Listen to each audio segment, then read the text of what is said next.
Hello friends,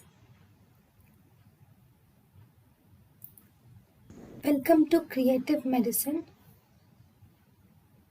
In this lecture, we will learn about BMI of an overweight female is BMI of an overweight female is 25 to 29.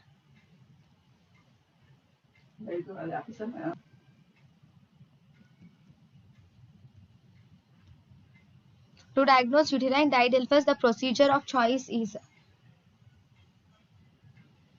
ultrasonography. Then the most important indication for surgical repair of bicornuate uterus is habitual abortion is most important indication. Then vaginal atresia is associated with uterine atresia. Vaginal atresia is associated with uterine atresia. thank you and thank you for watching.